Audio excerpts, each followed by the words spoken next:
শুরু করছি chemistry from home. আজকে আমরা আলোচনা করব ক্লাস 11-এর খুব গুরুত্বপূর্ণ একটি চ্যাপ্টার, পরমাণুর গঠন। তো পরমাণুর গঠন চ্যাপ্টারের এর আগে দুটো ভিডিও আমি অলরেডি দিয়েছি। যদি ভিডিওগুলো না দেখে থাকো তাহলে অবশ্যই সেগুলো দেখে নেবে এবং তারপরে এই ভিডিওটি তোমরা দেখবে, তাহলে বুঝতে তোমাদের সুবিধা। এবার এখানে আমরা আজকে যেটা আলোচনা করব সেটা হচ্ছে কি, যে এর আগের ভিডিও তো আমি লাস্ট যেটা ভিডিও দিয়েছি সেখানে কিন্তু পরমাণু থাকে কোথায় এবং কোথার থেকে এসছে, তার মধ্যে কোন কোন কণা থাকে এবং তার যে কণাগুলো কী ধরনের তার প্রাথমিক কিছু ধারণা আমি দিয়েছি এবং সেই সঙ্গে আমি রাদারফোর্ডের পরমাণু মডেল, অর্থাৎ পরমাণুটা ঠিক কেমন হবে সেই সংক্রান্ত যে ধারণা দিয়েছিলেন বিজ্ঞানী রাদারফোর্ড, সেই রাদারফোর্ডের পরমাণু মডেল সম্পর্কে আমরা ধারণা পেয়েছি এবং তার স্বীকার্যগুলো দেখেছি এবং তার ত্রুটিগুলো আলোচনা করেছি, মূল ত্রুটিগুলো আলোচনা করেছি। তো একটুখানি আমি টেনে দেবো সেখান থেকে কন্টিনিউয়েশনের জন্য, যে রাদারফোর্ডের পরমাণু মডেলের ত্রুটিগুলোর মূল ত্রুটিগুলো যেগুলো ছিল সেগুলো কি, রাদারফোর্ড বলেছিল যে পরমাণু হচ্ছে একটা ফাঁপা জিনিস, তার ঠিক কেন্দ্রে খুব অল্প জায়গার মধ্যে তার সমস্ত ধনাত্মক আধান এবং সমস্ত ভর অন্তর্নিহিত থাকে এবং বাইরে কতগুলো বৃত্তাকার কক্ষপথে হচ্ছে ইলেকট্রনগুলো আবর্তন করে। তাহলে এখানে কী থাকবে, ধনাত্মক আধান বা সমস্ত ভর এবং ইলেকট্রন যেটার ভর খুবই নগণ্য, সেটা হচ্ছে বাইরে বৃত্তাকার কক্ষপথে আবর্তন করবে।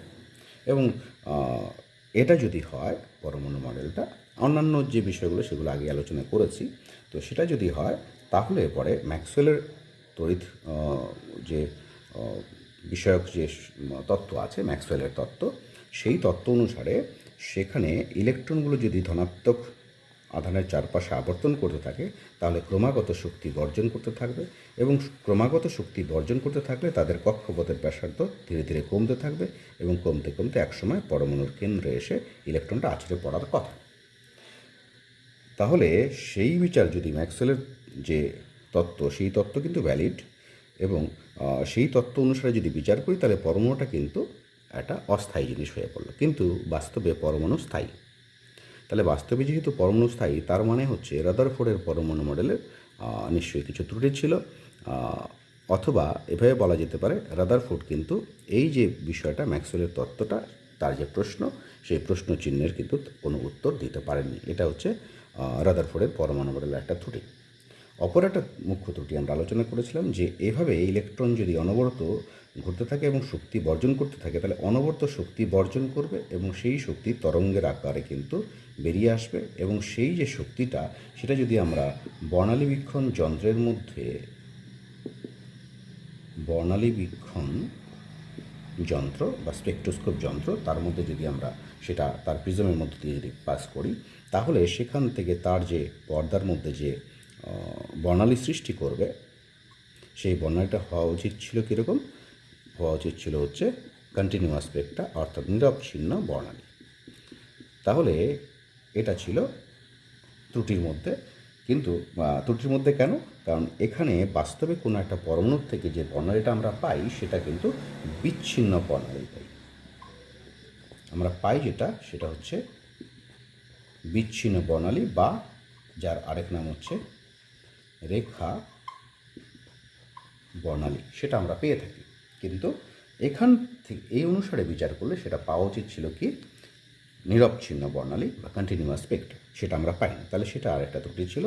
আর তাছাড়া আরও কিছু ত্রুটি ছিল, যেরকম পরমাণুর বিভিন্ন যে কক্ষপথ, অর্থাৎ রাদারফোর্ড বলেছিল পরমাণুর কেন্দ্র থাকবে যেখানে সমস্ত ধনাত্মক আধানের ভর থাকবে এবং তার বাইরে ইলেকট্রন আবর্তন করবে বৃত্তাকার কক্ষপথে, সেটা মানা গেল।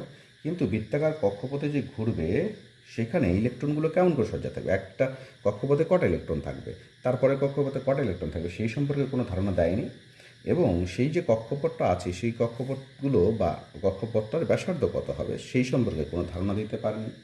এবং সেখানে কোনো একটা কক্ষপথে একটা ইলেকট্রন ঘুরলে যে গতিবেগ নিয়ে ঘুরবে সেই গতিবেগ নিয়ে কোনো ব্যাখ্যা দিতে পারেনি বা নির্ণয় করতে পারেনি।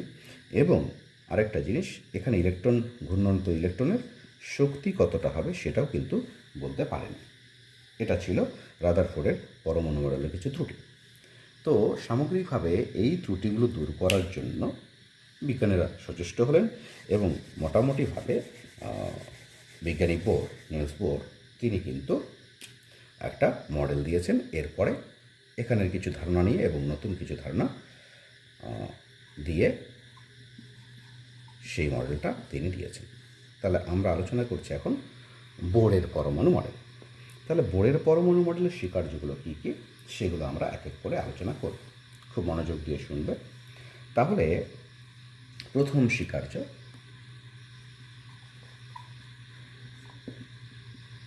সেটা কি বলা হচ্ছে, তিনি বলেছেন যে পরমাণুর কেন্দ্র আছে, রাদারফোর্ড যেটা বলেছিল পরমাণুর কেন্দ্র আছে, সেখানে সমস্ত ভর এবং ধনাত্মক আধান অন্তর্নিহিত থাকে, সেটা ঠিক, এবং পরমাণুর অধিকাংশ স্থান থাকা সেটাও ঠিক।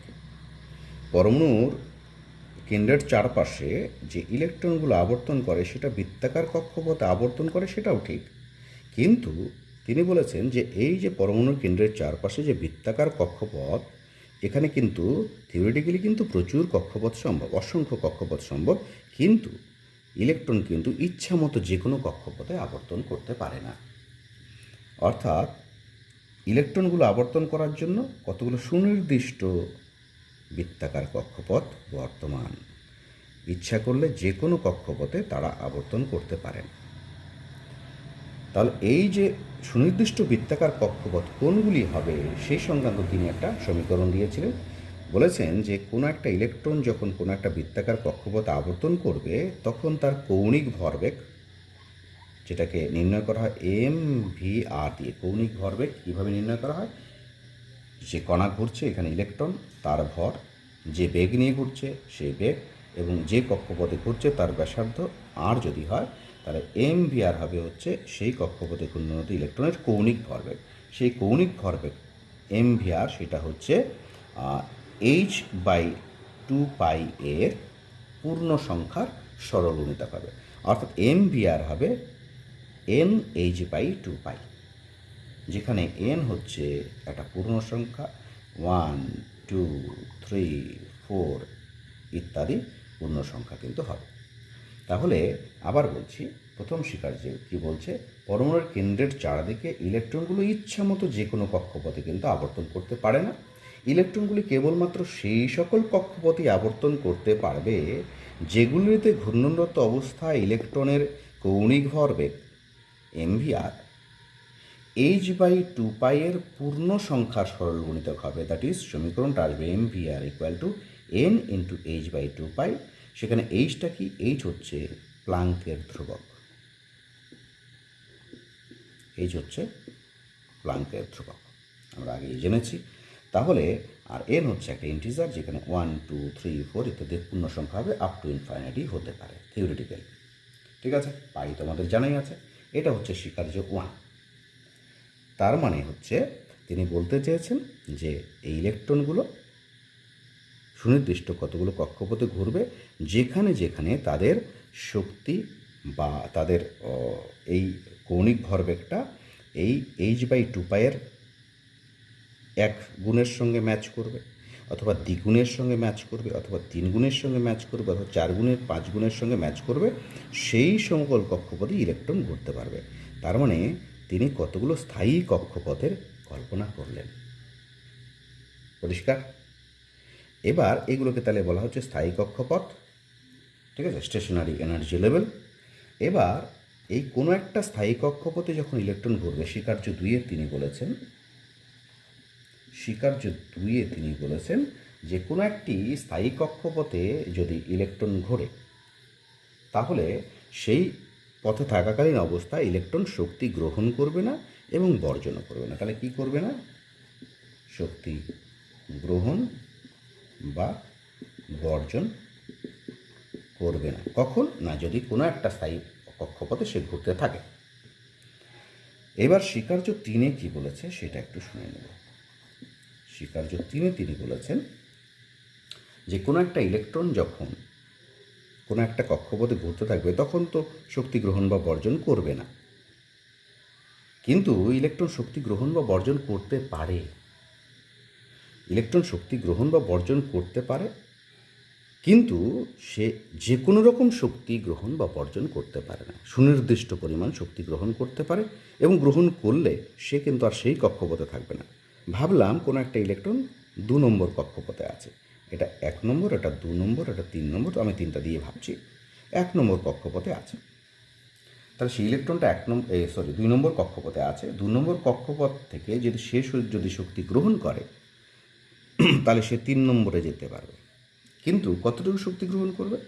আমি যদি এখানে এই 1 নম্বর কক্ষপথের শক্তি ধরে নিই E1, 2 নম্বর কক্ষপথের শক্তি ধরে নিই E2, 3 নম্বর ধরে নিলাম E3, এরকম করে আরেকটা কক্ষপথ এখানে ভেবে নিলাম। 4 নম্বর কক্ষপথের শক্তি E4, এরকম যদি ধরি, এবং ইলেকট্রনটা যদি থাকে কততে 2-এ প্রথমে ছিল, দ্যাট ইজ ইলেকট্রনটার শক্তি ছিল E2, সে E3-তে যাবে কিছু শক্তি গ্রহণ করলে। কত শক্তি গ্রহণ করলে পরে? বাইরের থেকে শক্তি সে গ্রহণ করবে, শক্তি গ্রহণ করতে পারে। কতটুকু শক্তি গ্রহণ করবে 2 থেকে 3-এ যাওয়ার জন্য? তাহলে E3 মাইনাস E2 এই পরিমাণ শক্তি তাকে গ্রহণ করতে হবে যাতে করে 2 থেকে সে 3-এ যেতে পারে। এবার এর থেকে সামান্য কম শক্তি যদি তাকে দেওয়া হয় তাহলে সে গ্রহণ করবে না। কারণ কি? সে ইলেকট্রনটা ঘোরার জন্য সুনির্দিষ্ট কতগুলো নির্দিষ্ট কক্ষপথই কিন্তু সেখানে আছে, মাঝামাঝি কোনো কক্ষপথ নেই, সম্ভব নয়। তাহলে একটা ইলেকট্রন শক্তি গ্রহণ করবে যখনই সে দেখবে যে এখান থেকে সেই শক্তি গ্রহণ করলে পরে সে ফার্দার অন্য কোনো কক্ষপথে গিয়ে স্থান পায়। তাহলে এখান থেকে শক্তি যদি এই পরিমাণ শক্তি তাকে দেওয়া হয় তাহলে এই শক্তি গ্রহণ করে সে E2 থেকে E3, এটা বলছিলাম যে E3 মাইনাস E2 পরিমাণ শক্তি তাকে দিলে পরে সে 2 নম্বর কক্ষপথ থেকে 3 নম্বর কক্ষপথে কিন্তু চলে যাবে।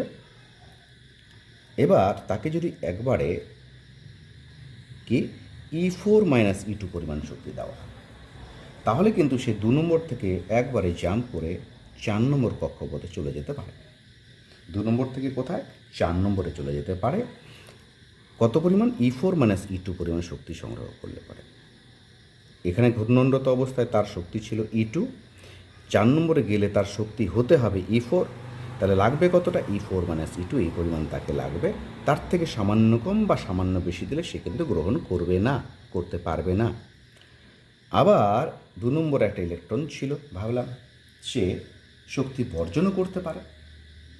শক্তি বর্জন করলে সে ভাবলাম 2 থেকে 1-এ নেমে আসবে। তাহলে তাকে সুনির্দিষ্ট পরিমাণ শক্তি কিন্তু বর্জন করতে হবে, শক্তি বর্জন করতে হবে। কতটুকু শক্তি এখানে বর্জন করবে? সে শক্তি বর্জন করবে হচ্ছে 2 নম্বরে সে ছিল, তার শক্তি ছিল E2, 1 নম্বরে নেমে আসলে তার শক্তি হবে E1, তাহলে এই E2 মাইনাস E1 এই পরিমাণ শক্তি তাকে বর্জন করবে। শক্তি গ্রহণ কী হিসাবে করবে? তরঙ্গ হিসাবে করবে, অর্থাৎ শক্তি তরঙ্গ হিসাবে গ্রহণ করবে। আবার বর্জনও করবে হচ্ছে সেই চুম্বকীয় তরঙ্গ রূপেই শক্তি বর্জন করবে। পরিষ্কার? তাহলে 3টা যে মূল স্বীকার্য আমরা পেলাম সেই 3টা একবার এখানে পরিষ্কার করে দেখে নিচ্ছি আমরা। এখানে অনেকের মনে হতে পারে এখানে 2 নম্বর স্বীকার্য বলছে শক্তি গ্রহণ বা বর্জন করবে না। কখন? না, একটা নির্দিষ্ট কক্ষপথে ঘূর্ণনরত অবস্থায় সেই শক্তি গ্রহণ বা বর্জন করবে না। 3 নম্বরও বলছে শক্তি গ্রহণ করলে করতে পারে, শক্তি বর্জন করলে করতে পারে, কিন্তু গ্রহণ করলে সুনির্দিষ্ট পরিমাণ শক্তি গ্রহণ করবে এবং উচ্চতর শক্তির কক্ষপথে চলে যাবে। বর্জন করলে সুনির্দিষ্ট পরিমাণ শক্তি বর্জন করবে এবং নিম্নতর শক্তির কক্ষপথে চলে আসবে। তাহলে কন্ট্রাডিক্টরি মনে হলেও কিন্তু আসলে কন্ট্রাডিক্টরি নয় বিষয়টা। কীরকম? যে এখানে বলছে শক্তি গ্রহণ বা বর্জন করবে না কখন? যদি নির্দিষ্ট কক্ষপথে ঘোরে তখন। কিন্তু একটা নির্দিষ্ট কক্ষপথে যদি না ঘোরে, অন্য কক্ষপথে যদি চলে যায় তখন সে শক্তি গ্রহণ করতে পারে বা বর্জনও করতে পারে। তবে 2 নম্বর স্বীকার্য 3 নম্বর স্বীকার্য কিন্তু পরস্পর কন্ট্রাডিক্টরি নয়। একবার দেখে নিচ্ছি আমরা সেইগুলো। তাহলে বোর্ডের পরমাণু মডেল আমরা এর স্বীকার্যগুলো এক এক করে দেখে নিচ্ছি। তোমরা লিখে নিতে পারো। আচ্ছা, স্বীকার্য 1 কী বলছে? পরমাণুর কেন্দ্রের চারিদিকে ইলেকট্রনগুলি ইচ্ছা মতো যে কোনো কক্ষপথে আবর্তন করতে পারে না। ইলেকট্রনগুলি কেবলমাত্র সেই সকল কক্ষপথে আবর্তন করতে পারে যেগুলোতে ঘূর্ণনরত অবস্থায় ইলেকট্রনের কৌণিক ভরবেগ, যেটা আমরা হিসাব করি এম ভি আর দিয়ে, যেখানে এম হচ্ছে ইলেকট্রনের ভর, ভি হচ্ছে ইলেকট্রনের বেগ এবং আর হচ্ছে যে কক্ষপথে ঘুরছে তার ব্যাসার্ধ, সেই এম ভি আরটা h/2 এর পূর্ণ সংখ্যার সরলগুণিতক হবে। অর্থাৎ M V R equal to হবে n ইন্টু h/2, যেখানে n হচ্ছে ইন্টিজার, n 1 2 3 4 ইত্যাদি পূর্ণ সংখ্যা। এটা স্বীকার্য 1 গেল। এবার স্বীকার্য 2, কোনো একটি স্থায়ী শক্তি স্তরে, এই যে কক্ষপথগুলো আমরা ভাবলাম এনের মান 1 2 3 4, এগুলো এক একটা স্থায়ী শক্তি স্তর বা স্টেশনারি এনার্জি লেভেল আমরা বলছি। সেই শক্তি স্তরে ঘূর্ণনরত অবস্থায় কিন্তু যদি থাকে তাহলে ইলেকট্রন শক্তি গ্রহণ বা বর্জন করবে না। উল্টো দিকে এটাকে একটু বলি যে শক্তি গ্রহণ বা বর্জন যদি সে না করে তাহলে কিন্তু সেই একটা সুনির্দিষ্ট কক্ষপথে এসে ঘুরতে থাকবে। 3 নম্বর স্বীকার্যে চলে আসি। যদি কোনো ইলেকট্রন শক্তি গ্রহণ করে তবে সুনির্দিষ্ট পরিমাণ শক্তি গ্রহণ করবে এবং উচ্চতর শক্তির কক্ষপথে চলে যাবে। আবার শক্তি বর্জন করলে সুনির্দিষ্ট পরিমাণ শক্তি তরঙ্গের আকারে বর্জন করবে এবং নিম্নতর শক্তির কক্ষপথে নেমে আসবে। এখানে আরেকবার এটা দেখানো হলো, একবার দেখাচ্ছি। এখানে E1 E2 E3 E4 E5 এরকম 5টা কক্ষপথ আমি দেখিয়েছি। ভাবলো ইলেকট্রনটা 3-এ ছিল। 3-এ যখন ছিল তখন সে যদি E4 - E3 পরিমাণ শক্তি গ্রহণ করে তরঙ্গের আকারে, তড়িৎচুম্বকের তরঙ্গ হিসাবে গ্রহণ করে বা তাপ শক্তি হিসেবে গ্রহণ করে, তাহলে সেই শক্তিটা গ্রহণ করে সে কিন্তু 3-এর থেকে 4-এ চলে যাবে, জাম্প করবে।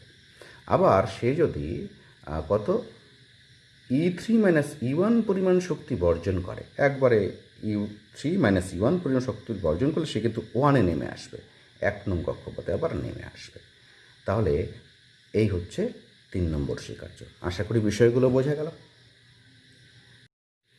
এবার প্রথম যে স্বীকার্যটা ছিল, অর্থাৎ কোনো একটা পরমাণুর চতুর্দিকে, কেন্দ্রের চারদিকে ইলেকট্রনগুলো যে কোনো কক্ষপথে আবর্তন করতে পারে না। কতগুলো সুনির্দিষ্ট কক্ষপথ, যেটাকে স্থায়ী শক্তি স্তর তিনি বলেছেন, স্টেশনারি এনার্জি লেভেল, সেগুলোতেই ইলেকট্রন কিন্তু আবর্তন করতে পারে। তার মাঝখানে কিন্তু আর অন্য কক্ষপথ সম্ভব হবে না। যদিও সেটা সম্ভব না হলেও কিন্তু অসীম সংখ্যক কক্ষপথ কিন্তু থিওরিটিক্যালি সম্ভব হয়, সেটা কিন্তু আমরা অঙ্কের নিয়মেই জেনে থাকি। তাহলে এই কক্ষপথগুলো কিন্তু স্থায়ী শক্তি স্তর বা কক্ষপথ আমরা বলছি। এর এনের মান হচ্ছে 1, এর এনের মান 2, এর এনের মান 3, এর এনের মান 4, এর ক্ষেত্রে এনের মান 5, এর ক্ষেত্রে এনের মান 6, আরও হতে পারে। এর শক্তি হচ্ছে আমরা ধরলাম E1, এর E2, এর E3, এর E4, এর E5, এর E6। এই যে শক্তিগুলো, এগুলো কক্ষপথের শক্তি বলছি। আসলে এইখান দিয়ে 6 নম্বর কক্ষপথ দিয়ে একটা ইলেকট্রন যদি আবর্তন করতে চায় তাহলে তার এই পরিমাণ শক্তি কিন্তু লাগবে। এটা হচ্ছে বিষয়টা। তাহলে এই যে কক্ষপথে ইলেকট্রনগুলো ঘুরছে তাদের কার কী শক্তি এবং কোন কক্ষপথ কী আছে, এগুলো K L M N এগুলো নাম আগে দিয়েছিলাম, সেগুলো জানলাম। তাহলে এবার এই যে জিনিসটাকে, মাঝখানে কক্ষপথ সম্ভব নয়। কোনগুলো কক্ষপথ সম্ভব? যেখানে যেখানে কি আছে MVR, যেখানে যেখানে MVR অর্থাৎ ইলেকট্রনের কৌণিক ভরবেগ, সেটা হচ্ছে কি n ইন্টু h/2 এই সমীকরণ মানবে, সেটাই হচ্ছে স্থায়ী কক্ষপথ হবে। এবার এই যে বিষয়টাকে, এটাকে আমি একটা ঘটনার সঙ্গে তুলনা করে আমি আলোচনা করব, যাতে করে তোমাদের বুঝতে সুবিধা হয়। ডিফেন্সের একটা ট্রেনিং হয়, আমি শুনেছি আর কি।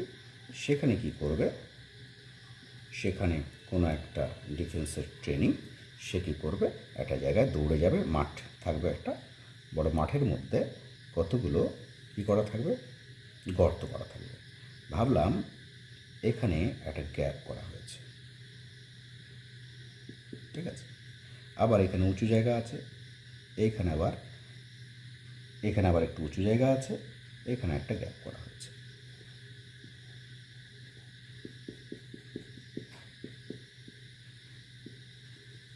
এগুলো হচ্ছে গ্যাপ, ঠিক আছে। এখানে আবার একটা উঁচু জায়গা আছে, এখানে একটা গ্যাপ করা হয়েছে। এখানে আবার উঁচু জায়গা আছে, এখানে আবার একটা গ্যাপ করা হয়েছে, এরকম করে গ্যাপ করা হয়েছে, এখানে আবার উঁচু জায়গা আছে। ঠিক আছে, তাহলে এই ক্ষেত্রে দৌড়ে এসে কী করতে হবে, প্রথমে এখান থেকে তাকে জাম্প করতে হবে। জাম্প করে সে এমন শক্তি নিয়ে জাম্প করতে হবে যাতে করে এইখানটায় সে স্থান পায়। যদি এর থেকে কম শক্তি সে নিয়ে জাম্প করে তাহলে আগের গর্তে পড়ে যাবে, এবং তার থেকে সামান্য বেশি শক্তি নিয়ে জাম্প করলে তাহলে পরের গর্তে পড়ে যাবে। আবার এখান থেকে তাকে জাম্প করতে হবে, এমন শক্তি নিয়ে জাম্প করতে হবে যাতে করে এখানে গিয়ে সে দাঁড়াতে পারে, এটা উঁচু জায়গা। এগুলো ছিল গ্যাপ মানে গর্ত, আর এগুলো ছিল উঁচু জায়গা। এবার সেখান থেকে আবার জাম্প করতে এমন শক্তি নিয়ে করতে যাতে করে এখানে গিয়ে সে দাঁড়াতে পারে, আবার এখান থেকে এমন শক্তি নিতে হবে যাতে করে এখানে সে দাঁড়াতে পারে। তাহলে এখানে জাম্প করার সময় সে যদি জাম্প করে এখান থেকে যদি একটু বেশি শক্তি নিয়ে নেয় তাহলে আবার এই গর্তে, কম শক্তি নিয়ে এই গর্তে। এখান থেকে জাম্প করার সময় বেশি শক্তি নিলে এই গর্তে এবং কম শক্তি নিয়ে এই গর্তে, অর্থাৎ সে কিন্তু সেই পরিমাণ শক্তি নিয়ে জাম্প করলে হবে না। এখানেও তাই, ইলেকট্রন এখানে ঘুরতে পারবে, এখানে এই শক্তি থাকতে পারবে, এই শক্তি থাকতে পারবে, এই শক্তি, এই শক্তি, এই শক্তি।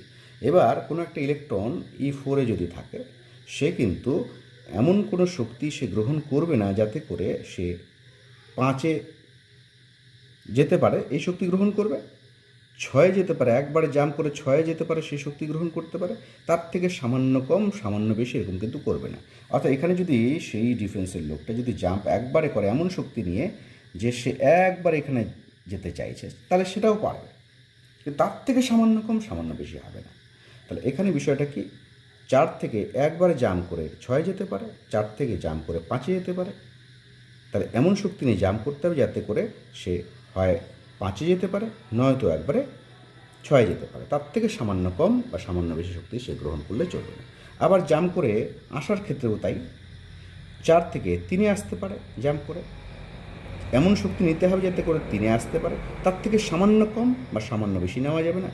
আবার একবারে জাম্প করে 4 থেকে 2 আসতে পারে, তাহলে এমন শক্তি নিতে হবে, সামান্য কম সামান্য বেশি নেওয়া যাবে না। এইভাবে করে বিষয়টাকে আমি ব্যাখ্যা করছি। তাহলে আশা করি প্রথম স্বীকার্যটা বোঝা গেল। তাহলে বোরের স্বীকার্যগুলো একবার সামারাইজ করে দিচ্ছি। প্রথমে হচ্ছে পরমাণুর কেন্দ্র, সেখানে ধনাত্মক আধান থাকবে, সমস্ত ভর থাকবে, ইলেকট্রনগুলো বাইরের বিভিন্ন কক্ষপথে আবর্তন করবে। যে কোনো কক্ষপথে আবর্তন করতে পারবে না, কতগুলো সুনির্দিষ্ট কক্ষপথে আবর্তন করবে, যেখানে ঘূর্ণনরত অবস্থায় ইলেকট্রনের কৌণিক ভরবে সেটা h/2 পূর্ণ সংখ্যার সহগুণিতক হবে। h হচ্ছে প্ল্যাঙ্কের ধ্রুবক, n হচ্ছে একটা পূর্ণ সংখ্যা বা ইন্টিজার্সগুলো যাচ্ছে 1 2 3 4 5 6, কোনো ভগ্নাংশ কিন্তু হতে পারবে না। 2 নম্বর স্বীকার্য বলছে একটা স্থায়ী কক্ষপথে যখন ইলেকট্রন করবে তখন শক্তি বর্জনও করবে না, গ্রহণও করবে না। 3 নম্বর স্বীকার্য বলছে শক্তি গ্রহণ করলে করতে পারে, বর্জন করলেও করতে পারে, কিন্তু গ্রহণ করলে সুনির্দিষ্ট পরিমাণ শক্তি গ্রহণ করবে, তখন উচ্চতর শক্তির কক্ষপথে যাবে। শক্তি বর্জন করলে সুনির্দিষ্ট পরিমাণ শক্তি বর্জন করবে এবং নিম্নতর শক্তির কক্ষপথে সে নেমে আসবে। এই গেল হচ্ছে বোরের পরমাণু মডেলের স্বীকার্যগুলি। এবার আমরা আলোচনা করব বোর তত্ত্বের সাহায্যে কোনো একটা এক ইলেকট্রন বিশিষ্ট সিস্টেম, অর্থাৎ এক ইলেকট্রন বিশিষ্ট সিস্টেম কোনটা, যেমন হাইড্রোজেন পরমাণু, অথবা হিলিয়াম প্লাস আয়ন, অথবা লিথিয়াম 2+ আয়ন, অথবা বেরিলিয়াম 3+ আয়ন, অথবা বোরন 4+ আয়ন, এই ধরনেরগুলোর ক্ষেত্রে প্রত্যেক ক্ষেত্রে দেখো হিসাব করে একটা ইলেকট্রন আছে। এর পরমাণু ক্রমাঙ্ক ছিল 1, এর ছিল 2, এর 3, এর 4, এর 5। তাহলে এর ক্ষেত্রে একটা প্রোটন একটা ইলেকট্রন, এক ইলেকট্রন বিশিষ্ট সিস্টেম। এটা He+, দুটো প্রোটন ছিল, দুটো ইলেকট্রন ছিল, একটা চলে গেছে, তাহলে Ag+ হয়েছে, অর্থাৎ এক ইলেকট্রন বিশিষ্ট সিস্টেম। এটার ক্ষেত্রেও তাই, এটার ক্ষেত্রেও তাই, এরা প্রত্যেকেই হচ্ছে কি এক ইলেকট্রন বিশিষ্ট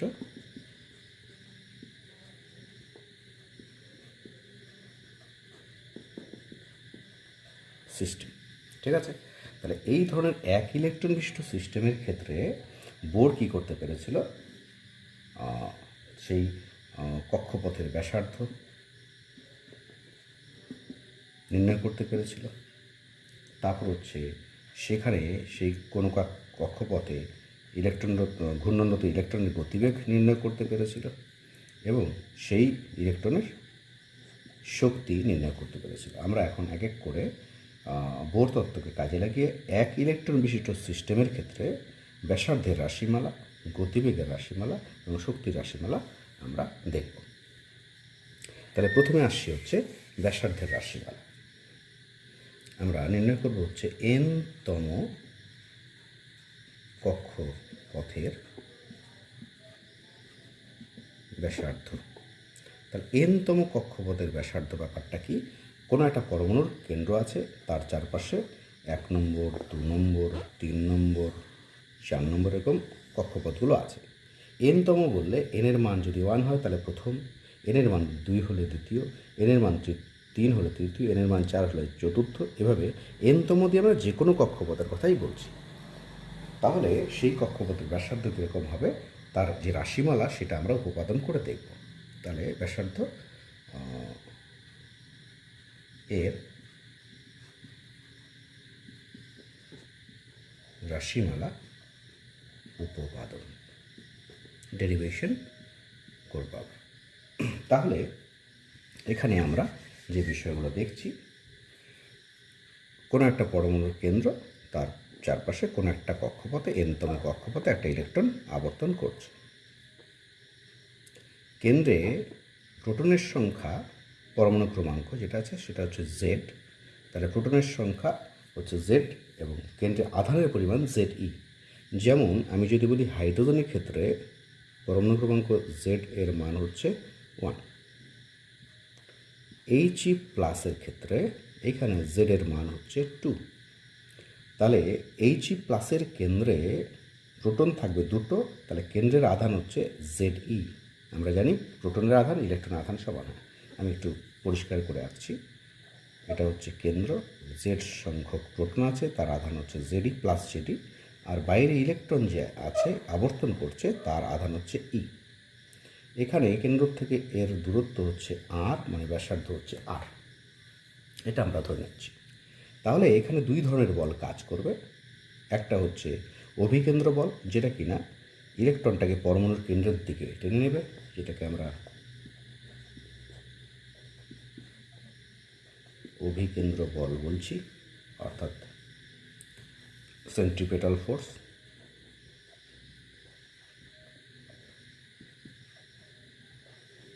আর ইলেকট্রনটা কিন্তু যেহেতু আবর্তন করছে সেই জন্য বাইরের দিকে ছিটকে যাওয়ার একটা প্রবণতা থাকবে, তার জন্য একটা বল বাইরের দিকে কাজ করবে, সেটাকে বলছি আমরা অপকেন্দ্র বল, যেটাকে আমরা সেন্ট্রিফিউগাল ফোর্স বলছি।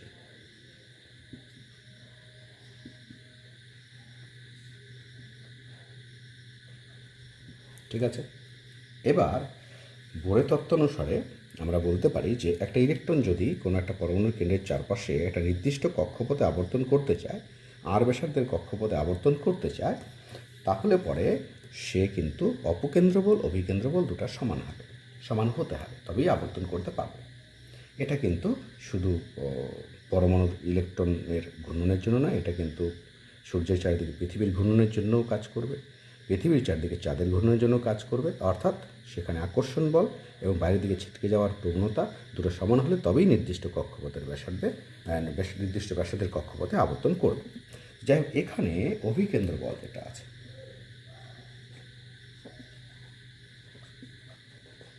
অর্থাৎ সেন্ট্রিপেটাল ফোর্স, সেই অভিকেন্দ্র বলটা কতটা হবে সেটা আমরা এটা দেখে নিচ্ছি। অভিকেন্দ্র বল হচ্ছে এদের মধ্যে আকর্ষণ বল, অর্থাৎ কেন্দ্রের প্রোটনগুলি এবং বাইরের ইলেকট্রনটা, এদের মধ্যে যে আকর্ষণ বল সেটাই কিন্তু এখানে অভিকেন্দ্র বল। এটা কুলম্বীয় আকর্ষণ বল হিসেবে বলছি। তাহলে অভিকেন্দ্র বল হচ্ছে আধান দুটির গুণফল Q1 Q2 by r square.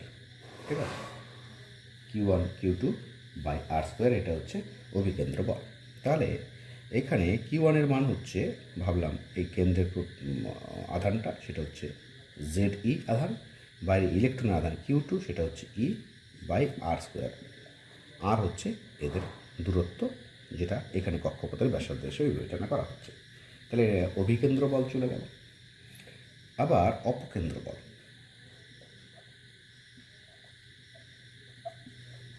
অর্থাৎ সেন্ট্রিফিউগাল ফোর্স, সেটা কি?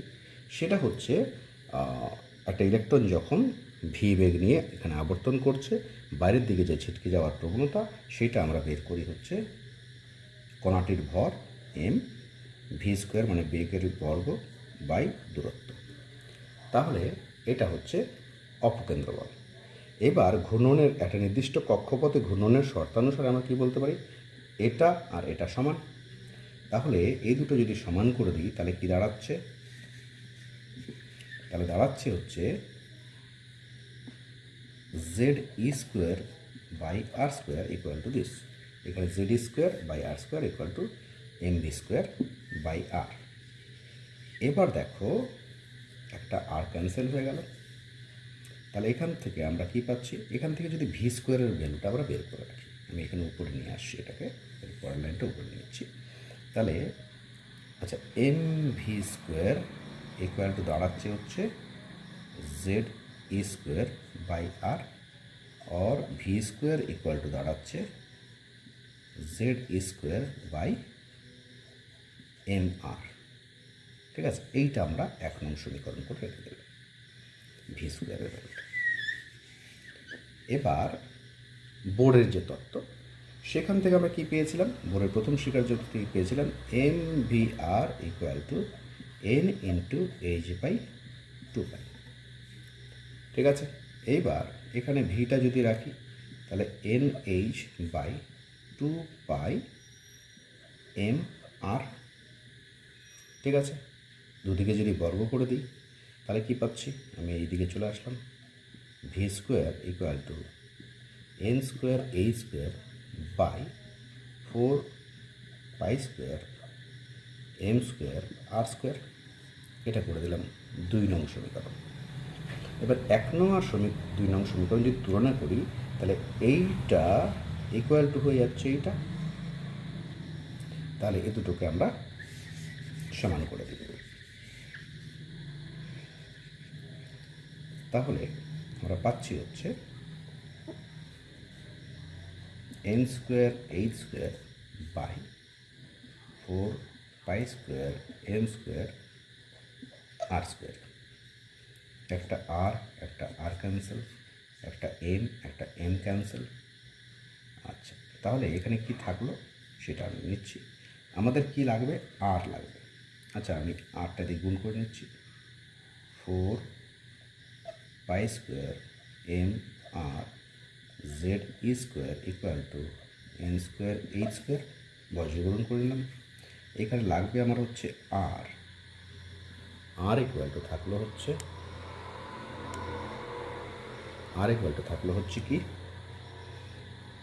N square H square by 4 pi square M Z E square. ঠিক আছে, তাহলে এইটা হচ্ছে ব্যাসার্ধের রাশিমালা। এবার এনতম, এটা কততম, প্রথম দ্বিতীয় তৃতীয় সব হতে পারে। তাহলে এখানে একটা সাফিক্স এন বসাবো, কী বোঝানোর জন্য, এনতম কক্ষপথ বোঝানোর জন্য। এখানে এন এর মান যা হবে, যদি 1 হয় তাহলে এখানে R1 হবে, 2 হলে R2 হবে, 3 হলে R3 হবে, এইভাবে হবে।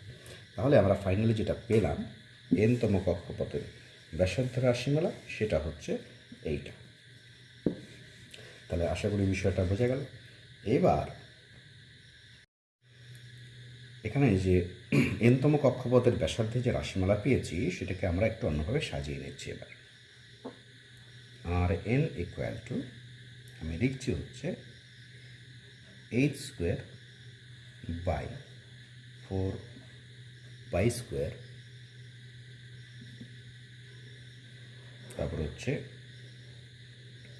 M E square into N square by Z. তাকিয়ে দেখো, এইচ হচ্ছে প্লাঙ্কের ধ্রুবক, 4 পাই এম হচ্ছে ইলেকট্রনের ভর, ই হচ্ছে ইলেকট্রন আদান, এগুলো সবগুলোই কনস্ট্যান্ট অর্থাৎ ধ্রুবক পদ। তাহলে এই ধ্রুবকগুলোর গুণফল ভাগফল একটা ধ্রুবক হবে, একটা নির্দিষ্ট মান থাকবে। আর এন হচ্ছে একটা চলরাশি, জেড হচ্ছে একটা চলরাশি। এন চলরাশি কেন, এনের মান 1 হতে পারে প্রথম কক্ষপথে, দ্বিতীয় কক্ষে 2, তৃতীয় কক্ষে 3, এরকম। জেডের মান চলরাশি কেন হলো, জেডের হাইড্রোজেনের ক্ষেত্রে 1 হবে, হিলিয়াম প্লাসের ক্ষেত্রে 2 হবে, এরকম করে চলবে। এবার এই যে রাশিগুলো আছে এদের যে মানগুলো সেগুলো বসালে পরে এদের যে ভ্যালুটা বেরিয়ে আসে সেটা হচ্ছে কত, 0.53 ইন্টু এন স্কোয়ার জেড। এটা ইউনিটটা আসবে হচ্ছে অ্যাংস্ট্রম, ইউনিটটা আসবে হচ্ছে অ্যাংস্ট্রম। এবার হাইড্রোজেনের জন্য যদি কাজে লাগে জেডের মান 1, প্রথম কক্ষপথে বের করে এনের মান 1, আমি এখান থেকে বের করে দিচ্ছি। এবার আমরা এখান থেকে বের করব এইচ পরমাণুর প্রথম কক্ষপথের ব্যাসার্ধ কত হবে, R1 ইকুয়াল টু 0.53 ইন্টু এনের মান হচ্ছে 1, জেডের মান হচ্ছে 1, দ্যাট ইজ এত অ্যামস্ট্রং। তাহলে বেরো হচ্ছে 0.53 অ্যামস্ট্রং। পরিষ্কার হলো? তাহলে এটা হয়ে গেল আমাদের হাইড্রোজেনের প্রথম কক্ষপথ ব্যাসার্ধ। এবার দ্বিতীয় কক্ষপথ যদি চাই, অর্থাৎ R2, এখানে আমি দ্বিতীয় যদি করে নিই তাহলে এখানে R2 হবে, এখানে আমার হয়ে যাবে 2 স্কোয়ার, এখানে একই থাকবে, তাহলে 0.53 ইন্টু 4 অ্যামস্ট্রং।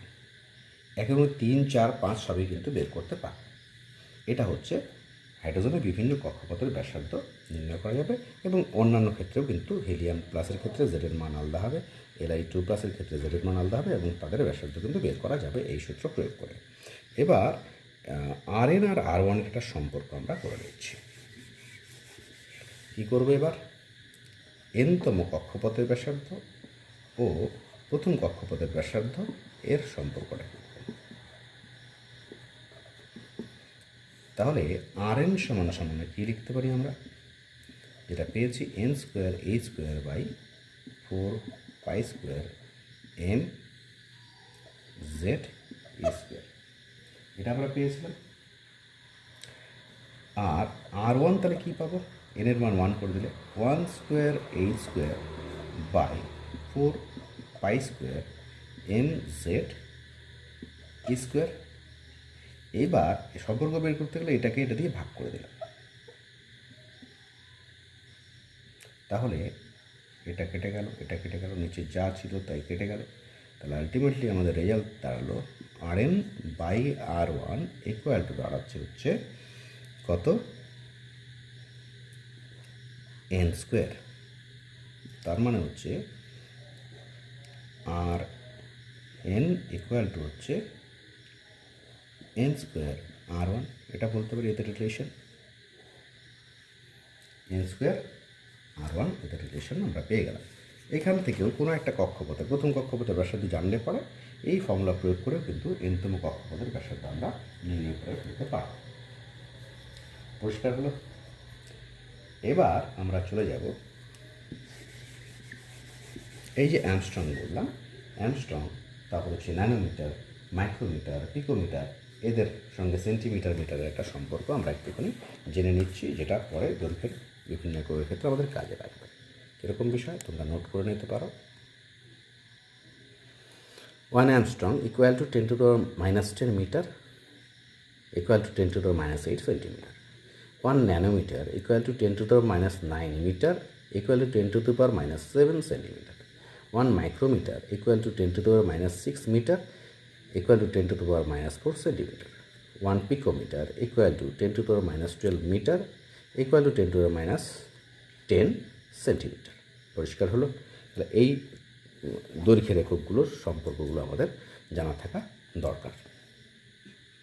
আমরা আলোচনা করব এনতম কক্ষপথের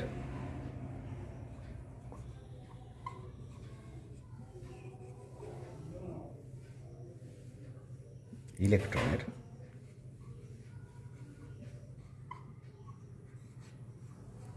গতিবেগ এর রাশিমালা।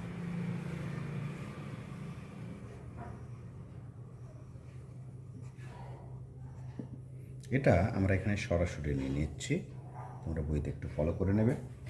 সরাসরি কী পাচ্ছি আমরা, এনতম কক্ষপথে ঘূর্ণনরত ইলেকট্রনের বেগ যদি vn হয়, এনতম বোঝানোর জন্য, তাহলে সেটা হবে two pi Z E square by N H, যেখানে টু পাই তো জানি, জেড হচ্ছে সেই একই ইলেকট্রন বিশিষ্ট সিস্টেমের পরমাণু ক্রমাঙ্ক মানে কেন্দ্রের প্রোটন সংখ্যা, ই হচ্ছে ইলেকট্রন আধান, এন হচ্ছে কততম কক্ষপথে ইলেকট্রনটা আছে সেটা নির্দেশ করবে, এইচ হচ্ছে প্লাঙ্কের ধ্রুবক। এখানে প্রসঙ্গক্রমে এই যে প্লাঙ্কের ধ্রুবক এইচের মানটা কিন্তু আমরা একটুখানি মনে রাখার দরকার আছে। সেটা হচ্ছে 6.626 ইন্টু 10⁻⁻27 আর্ক সেকেন্ড। ঠিক আছে, এটা হচ্ছে আর্ক ইউনিটে আমরা পেতে পারি। ঠিক আছে, তো এটা আমরা এখানে জেনে রাখলাম। এবার এইগুলোর ক্ষেত্রে আমি যদি ধ্রুবক পদগুলোর কথা ভাবি, two pi E square by হচ্ছে এইচ, এগুলো ধ্রুবক পদ, আর জেড বাই এন এটা হচ্ছে চলরাশিগুলো আছে। এগুলো যদি আমরা মান বসাই হাইড্রোজেনের ক্ষেত্রে, তাহলে এইচ পরমাণুর ক্ষেত্রে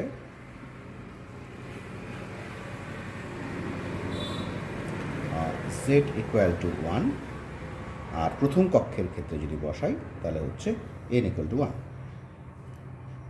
তখন আমাদের এগুলোর সম্পূর্ণ 1, এটা 1 হয়ে যাবে, এবং এগুলোর মান যদি আমরা ঠিকঠাক করে বসিয়ে দিই তাহলে পরে যে ভ্যালুটা আমরা পাবো 2.186 ইন্টু 10⁸ ডিভাইডেড বাই 1, এনের মান 1। যদি এনতম, যে কোনো এনতমর ক্ষেত্রে করি তাহলে এন নিচে থেকে যাবে, এত ইউনিটটা আসবে সেন্টিমিটার পার সেকেন্ড। এটা হচ্ছে গতিবেগের রাশিমালা হয়ে গেল। এবার চলে আসলাম আমরা এগুলোর থেকে আমরা কিন্তু যে কোনো কক্ষপথের ক্ষেত্রেই সেটা বের করে নিতে পারবো, এবং জেডের মান পাল্টে আমরা যে কোনো এক ইলেকট্রন বিশিষ্ট সিস্টেমের ক্ষেত্রে সেটা প্রয়োগ করতে পারবো। আমরা ভি এন করেছি এনতম কক্ষপথ, তার সঙ্গে প্রথম কক্ষপথের ব্যাসার্ধের যে সম্পর্কটা সেটা একটু করে নিচ্ছি। আমরা এখানে দেখে নিচ্ছি ভি ওয়ানটা কী হবে। তাহলে এনের মান 1 বসালেই হয়ে গেল, two pi Z E square by 1h। এবার এদের সম্পর্ক বের করতে গেলে এটাকে এটা দিয়ে ভাগ করে দিচ্ছি আমরা, তাহলে কি দাঁড়াচ্ছে, এইচ ক্যান্সেল হয়ে গেল, উপরের যা ছিল তাই ক্যান্সেল হয়ে গেল, অর্থাৎ আলটিমেটলি আমরা পেয়ে যাচ্ছি v n by v one equal to কী পাচ্ছি, উপরে পাচ্ছি হচ্ছে 1/n, দ্যাট ইজ রিলেশনটা দাঁড়াবে v n equal to v one by n. এটা হচ্ছে প্রথম কক্ষপথের ইলেকট্রনের গতিবেগের সঙ্গে এনতম কক্ষপথের ইলেকট্রনের গতিবেগের সম্পর্ক। পরিষ্কার? এবার চলে যাব শক্তির রাশিমালা, অর্থাৎ এনতম কক্ষপথে যখন একটা ইলেকট্রন ঘুরবে তখন সেই ইলেকট্রনের শক্তি বা কক্ষপথের শক্তি হল।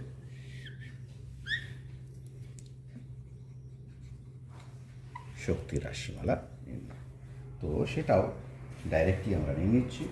এনতম কক্ষপথে ইলেকট্রন যখন ঘুরবে তখন সেই ইলেকট্রনটার যে শক্তি থাকবে সেই শক্তিটা যদি আমরা ইএন দিয়ে প্রকাশ করি, ইএন, তাহলে ইএন ইকুয়াল টু আমাদের হয়ে যাবে -2 pi square M Z square e⁴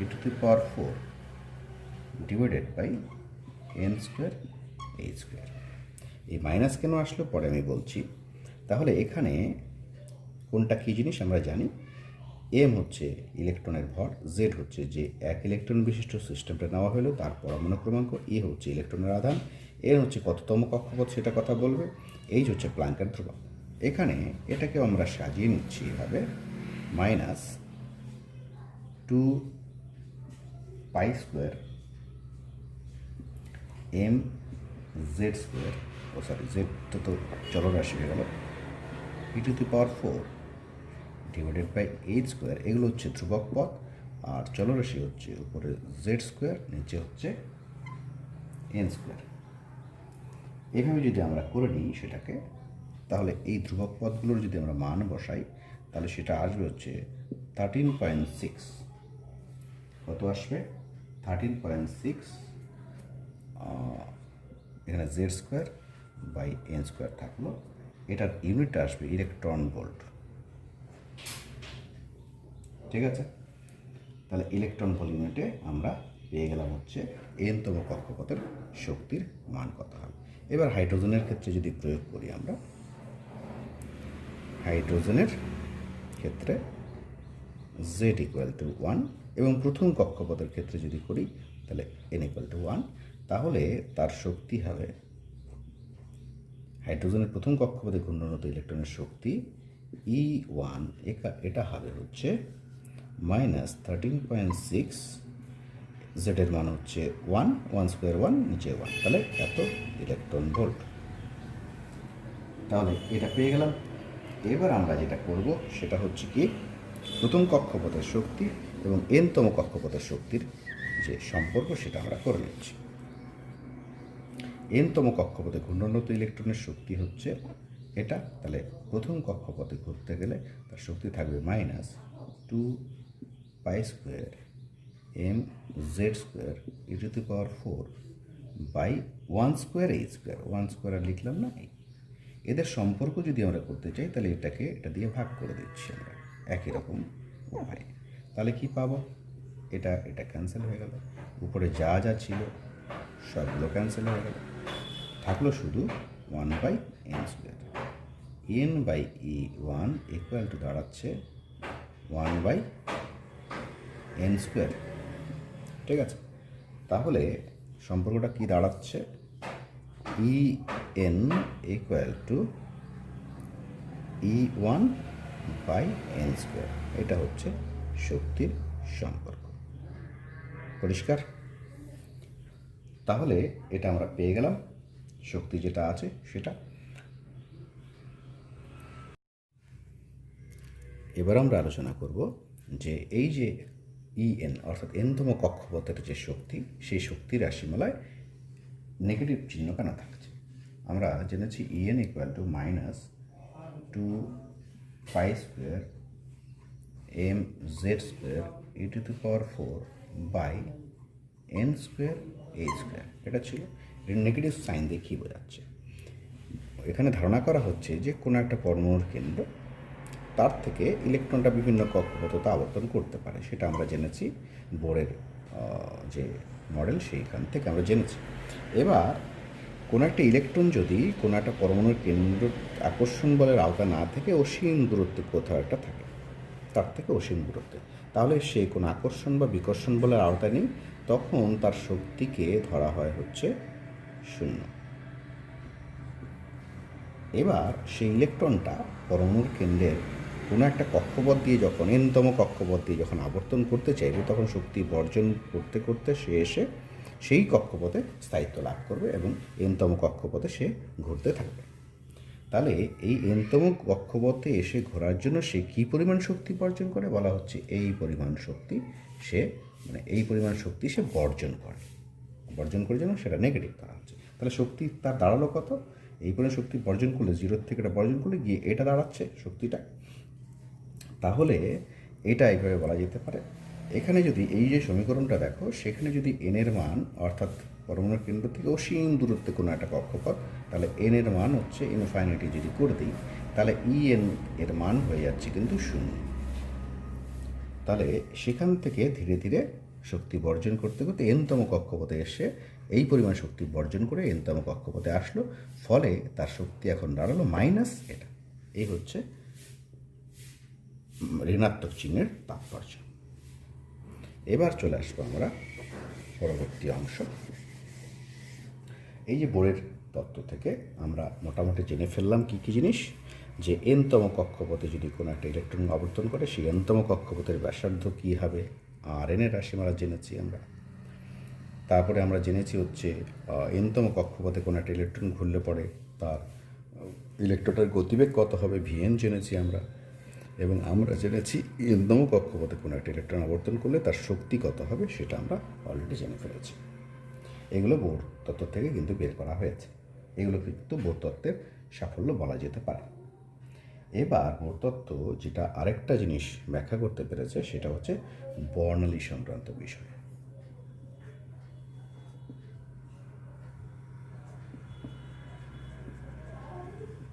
spectrum. ঠিক আছে, তাহলে সেই বর্ণালী সংক্রান্ত ব্যাখ্যা এখন আমরা আলোচনা করব। তাহলে এখন আমাদের আলোচ্য বিষয় হচ্ছে বর্ণালী, যেটাকে আমরা বলি স্পেকট্রাম।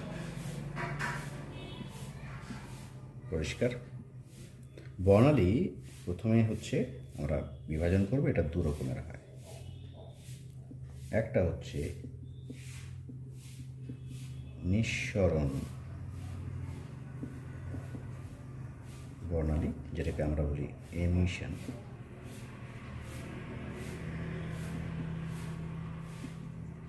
স্পেকট্রাম। আরেকটা হচ্ছে শোষণ বর্ণালী, যেটাকে আমরা বলি হচ্ছে অ্যাবজর্পশন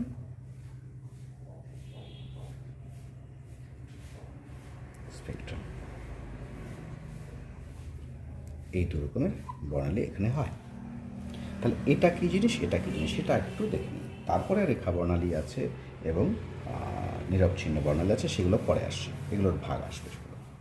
ভাবলাম কোনো একটা সিস্টেম আমরা নিলাম এখানটায়, যেখানে প্রচুর সংখ্যক হাইড্রোজেন পরমাণু আছে।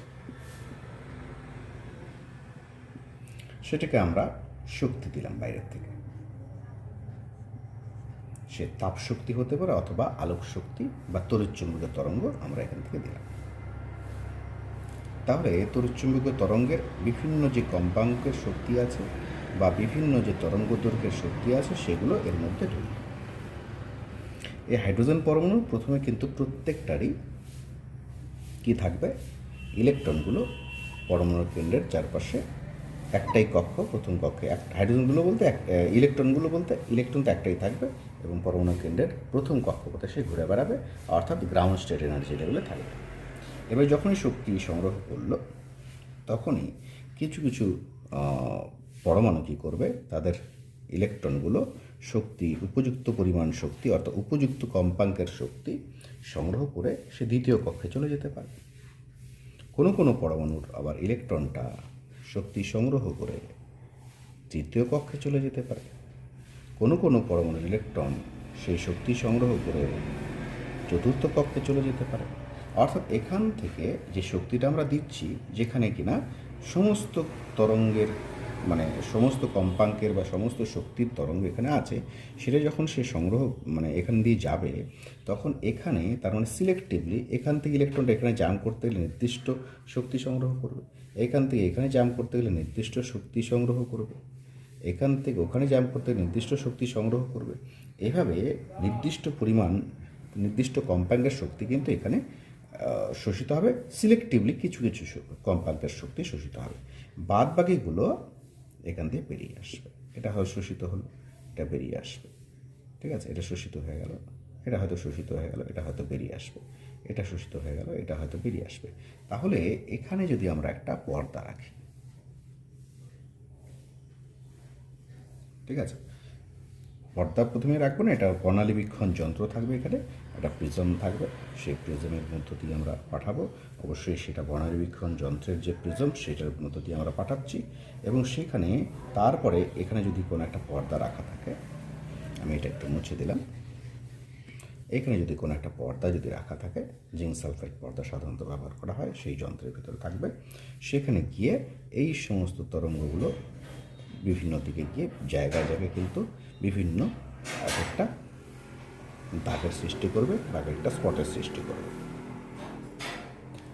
এখান থেকে যখন পাঠাচ্ছিলাম, যদি শোষিত না হতো, সরাসরি গিয়ে এখানে সমস্ত কম্পাঙ্কের বা সমস্ত তরঙ্গের শক্তি এখানে পাওয়ার কথা ছিল, কিন্তু এখানে সেটা পাচ্ছি না।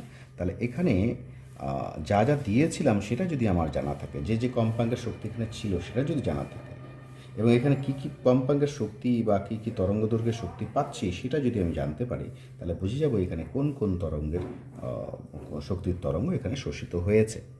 এইখানে যে বর্ণনাটা পেলাম, এটাকে বলছি আমরা কি, শোষণ বর্ণালী, অ্যাবজর্পশন স্পেকট্রাম। এখানে যে বর্ণনাটা পেলাম সেটা হচ্ছে শোষণ বর্ণালী বা অ্যাবজর্পশন স্পেকট্রাম। সাধারণত এটা লাইন স্পেকট্রা হবে, অর্থাৎ কতগুলো লাইন এখানে পাওয়া যাবে, এক একটা কম্পাঙ্কের বা এক একটা তরঙ্গ দৈর্ঘ্যের এগুলো লাইন পাওয়া যাবে। এবার চলে আসলাম এই যে হাইড্রোজেন সিস্টেমটা ছিল, সেই সিস্টেমটা এটাকে আমরা শক্তি প্রদান করা বন্ধ করে দিলাম। শক্তি প্রদান করা বন্ধ করে দেওয়ার পর এবার কী হবে, এই যে হাইড্রোজেনগুলো যেগুলো প্রত্যেকটা উত্তেজিত হয়েছিল, অর্থাৎ যে সিস্টেমটার প্রত্যেকটা হাইড্রোজেন পরমাণু যারা কিনা শক্তি কিন্তু সংগ্রহ করে উত্তেজিত হয়েছে, অর্থাৎ আমি একটার মধ্যে রিপ্রেজেন্ট করব একটা পরমাণু সাপেক্ষে। এই ইলেকট্রনটা প্রথমে সবারই কিন্তু এইরকমভাবে ছিল, তারপরে কেউ কেউ মানে কোনো হাইড্রোজেন পরমাণু শক্তি সংগ্রহ করলো, দ্বিতীয় কক্ষে চলে গেল। কারো কারো ইলেকট্রনটা শক্তি সংগ্রহ করে চলে গেল হচ্ছে তৃতীয় কক্ষপথে, কারো কারো শক্তি সংগ্রহ করে চলে গেল চতুর্থ কক্ষপথে, কারো ক্ষেত্রে চলে গেল পঞ্চম কক্ষপথে, কারো ষষ্ঠ, কারো সপ্তমে হয়ে চলে গেল। এবার যখনই শক্তির উৎস সেটা বন্ধ হয়ে গেল, প্রত্যেকেই চাইবে আবার স্থায়ী অবস্থায় ফিরে আসতে। আমরা জানি যে স্থায়িত্ব লাভই হচ্ছে প্রকৃতির একটা বৈশিষ্ট্য। প্রত্যেকেই চায়, প্রত্যেকটা সজীব নির্জীব সমস্ত বস্তুই কিন্তু স্থায়িত্ব অর্জন করতে চায়। তো জড়বস্তুগুলো স্থায়িত্ব প্রদানের জন্য বা স্থায়িত্ব লাভের জন্য যেটা করে সেটা হচ্ছে শক্তি বর্জন করে। তাহলে কি জানলাম আমরা? এক্সট্রা করে একটা জিনিস জানলাম যে প্রকৃতির একটা নিয়ম হচ্ছে প্রত্যেকটা বস্তুই স্থায়িত্ব লাভের চেষ্টা করে, সে সজীব বস্তু নির্জীব বস্তু সবাই। সজীব বস্তু কেন? যে আমরা যারা আছি, তোমরা যারা পড়াশোনা করছো, কেন ভালো করে পড়াশোনা করছো? ভবিষ্যতে যাতে স্থায়ীভাবে তোমরা স্থায়িত্ব লাভ করতে পারো, ভবিষ্যৎটা যাতে উজ্জ্বল হয়, সেই জন্যই তোমরা পড়াশোনা করছো। আবার জড় পদার্থগুলো তারাও কী করবে? স্থায়িত্ব লাভের চেষ্টা করবে। একটা উপরে কোনো একটা জিনিস রেখেছো, তাহলে হঠাৎ করে সে নিচের দিকে নামার চেষ্টা করে, মানে সে সুযোগ পেয়ে নিচের দিকে নামবে, ঠিক আছে? তাহলে তখন স্থিতিশক্তি উপরে থাকলে বেশি থাকে, নিচে নামলে স্থিতিশক্তি কমে যায়, অর্থাৎ স্থায়িত্ব লাভ করলো।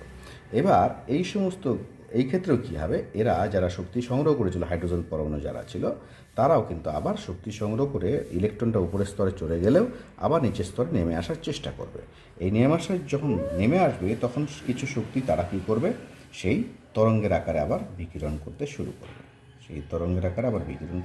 করবে, এই যে শক্তিটা বেরিয়ে আসবে, এই শক্তিটা যদি আমরা কী করি, সেই স্পেকট্রোগ্রাফ যন্ত্রের মধ্যে দিয়ে আমরা পাঠাই এবং তারপর তার পর্দার মধ্যে যদি আমরা সেটাকে ধরার চেষ্টা করি, তাহলে কিন্তু এখানে কতগুলো সুনির্দিষ্ট রেখা আমরা পাব। এই যে বর্ণালীটা, এটাকে বলছি আমরা নিঃসরণ বর্ণালী। তাহলে শোষণ বর্ণালী কী জিনিস? নির্দিষ্ট কতগুলো কম্পাঙ্কের শক্তি তরঙ্গ যখন কোনো একটা বস্তু দ্বারা শোষিত হবে, আর বাকি কম্পাঙ্গর শক্তিগুলো যখন সেখান থেকে শোষিত না হয়ে বেরিয়ে আসবে, সেই যে বেরিয়ে আসলো যারা, তাদের যদি বর্ণালীটা নেই, সেটা হচ্ছে শোষণ বর্ণালী। আর কোনো একটা সিস্টেম যখন শক্তি সংগ্রহ করবে, তারপরে সেই সংগৃহীত শক্তিটা যখন বর্জন করতে থাকবে, তখন সেই বর্ণালী বীক্ষণ যন্ত্রের মাধ্যমে যে বর্ণালীটা আমরা পাবো সেটাকে বলছি নিঃসরণ বর্ণালী।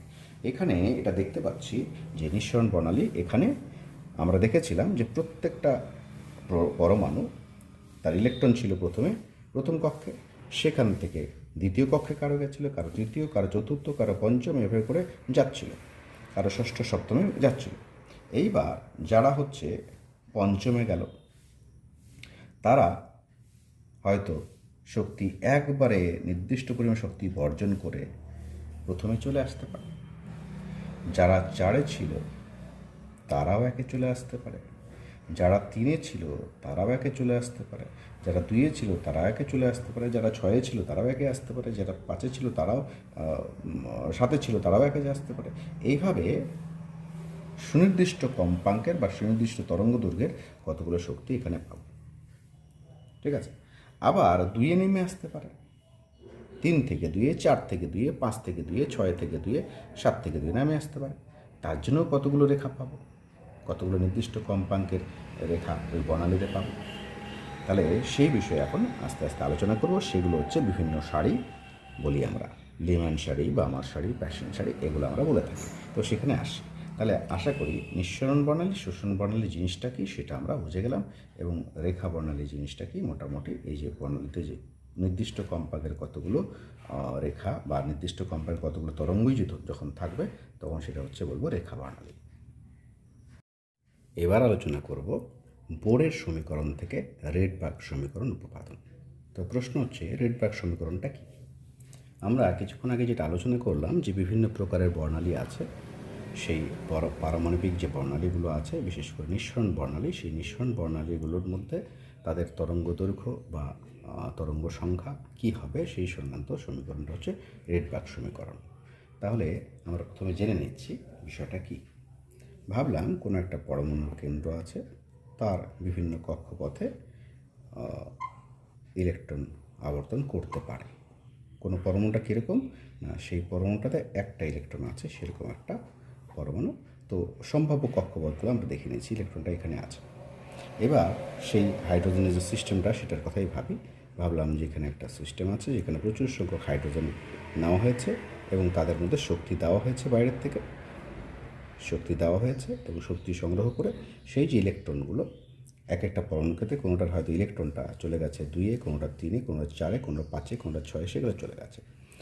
তাহলে এরপর শক্তি প্রদান যখন বন্ধ হয়ে যাবে তখন সেই ইলেকট্রনগুলো আবার নেমে আসবে, এখনই জানলাম। তাহলে ইলেকট্রনগুলো যখন নেমে আসে সে তখন শক্তি তরঙ্গের আকারে বিকিরণ করবে। সেই যে তরঙ্গের আকারে বিকিরণ করবে শক্তিগুলো, সেগুলোর তরঙ্গ দৈর্ঘ্য বা কম্পাঙ্ক কীরকম হবে সেই সংক্রান্ত সমীকরণ হচ্ছে রেডবার্গ সমীকরণ। ঠিক আছে, রেডবার্গ সমীকরণ। এবার সেই রেডবার্গ সমীকরণে আমরা ভাবলাম যে কোনো একটা পরমাণুর N2তম কক্ষপথ থেকে ইলেকট্রন কোথায় নেমে আসছে, N1তম কক্ষপথে নেমে আসে। N2তম কক্ষপথ থেকে N1তম কক্ষপথে নেমে আসে। এটা ভাবলাম N2, এটা N1, যেখানে N2টা হচ্ছে বড়, N1টা হচ্ছে ছোট। এবার সেখানে যে শক্তিটা বর্জন করবে কত, সেটা হচ্ছে এই কক্ষপথ N2তম কক্ষপথের শক্তি ভাবলাম হচ্ছে EN2, আর N1তম কক্ষপথের শক্তি ভাবলাম হচ্ছে EN1। তাহলে যে শক্তি তরঙ্গের আকারে বিকিরণ করবে সেটা হচ্ছে EN2 মাইনাস EN1। ঠিক আছে, তাহলে আমরা জানি আবার কী জিনিস, E equal to H new, অর্থাৎ যে প্লাঙ্কের সমীকরণ সেখান থেকে জানি শক্তি সমান সমান প্লাঙ্কের ধ্রুবক ইন্টু কম্পাঙ্ক। ঠিক আছে, সেই তরঙ্গের কম্পাঙ্ক। তাহলে এই ডিফারেন্সটাও তো একটা শক্তি, তাহলে সেটা ইকুয়াল টু হবে এইচ নিউ। পরিষ্কার?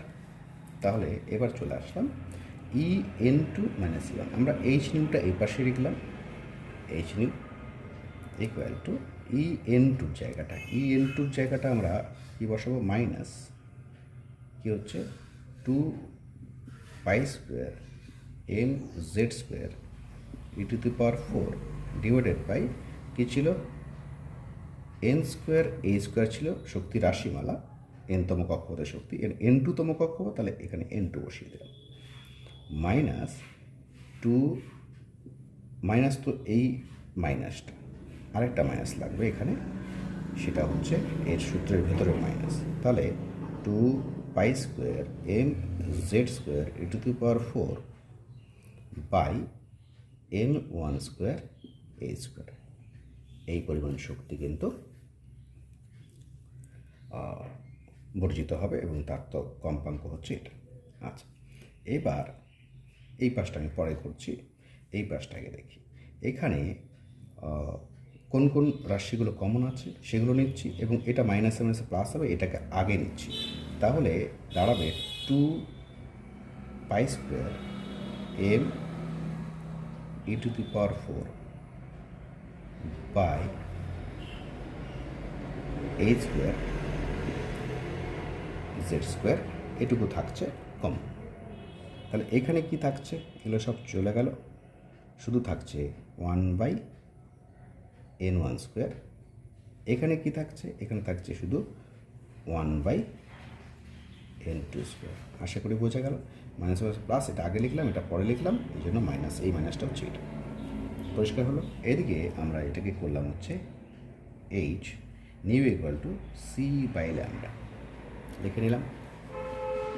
ঠিক আছে, থাকলো।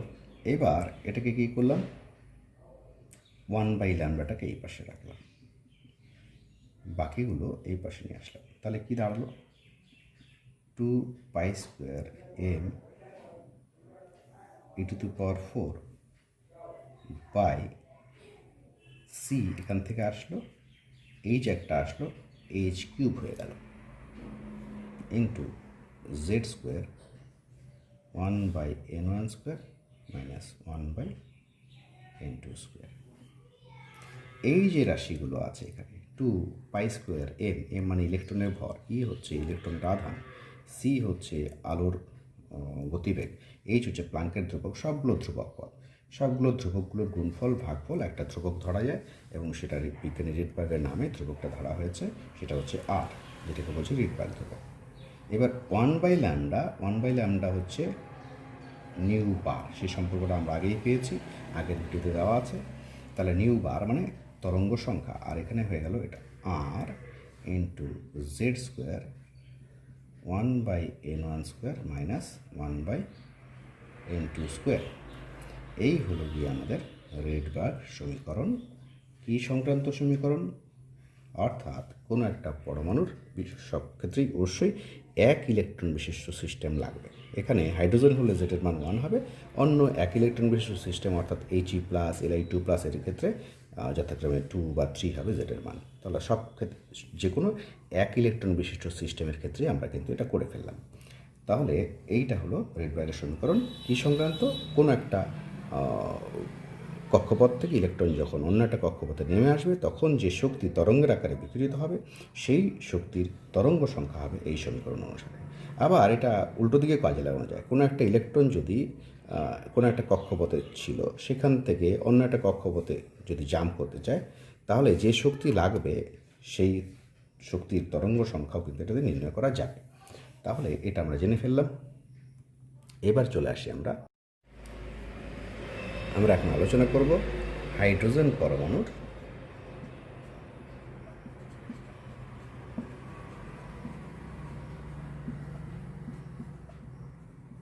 রেখা বর্ণালী এই সংক্রান্ত বিষয় নিয়ে। তাহলে এখানে একটা জিনিস মনে করিয়ে দিই, আমরা যে সমীকরণটা পেয়েছি রিডবার্গ সমীকরণ, nu bar equal to R into Z square into 1/n1 square minus 1/n2 square, যেখানে আর হচ্ছে রিডবার্গ ধ্রুবক,